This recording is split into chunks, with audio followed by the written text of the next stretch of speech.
16 November, ons vorder geestelik. Gaar voortdurend goddelike waarhede in die verstand op. Waardeur hy ons die grootste en kosbare beloftes geskenk het, sodat julle daardeur deelgenote kan word van die goddelike natuur, nadat julle die verdorwenheid ontvlug het wat deur begeerlikheid in die wêreld is. 2 Petrus 1 vers 4.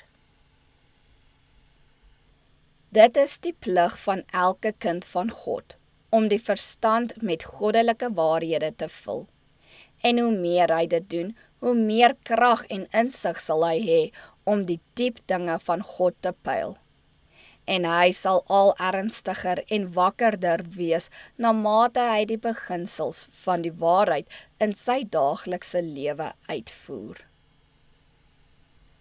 Dit is die geestelike lewe, wat die mensdom sal seën.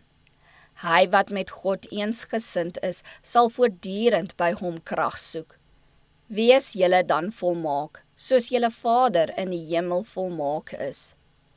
Dit behoort ons lewenswerk te wees om voortdurend die volmaaktheid van die Christelike karakter na te jaag.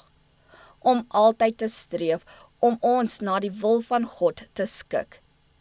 Die werk waarmee ons hier begin, sal deur die ewigheid voortduur. Die vordering wat ons hier maak, sal in die toekomstige lewe aan ons behoort.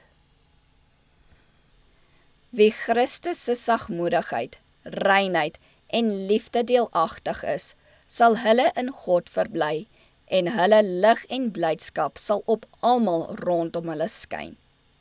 Die gedagte dat Christus gesterf het om vir ons die gawe van die ewige lewe te verkry, is genoeg om ons harte verrig en opreg dankbaar te maak en ons lippe met ywer sy lof te laat besing. God se beloftes is ryk en vol en vry.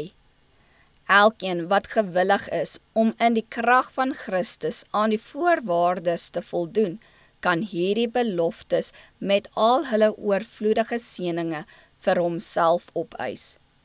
En omdat hy so 'n oorvloed uit die skathuis van God verkry, kan hy op sy lewensreis waardiglik voor die Here wandel, om hom in alles te behaag en sy medermens deur 'n godvrugtige voorbeeld seën en sy Skepper vereer.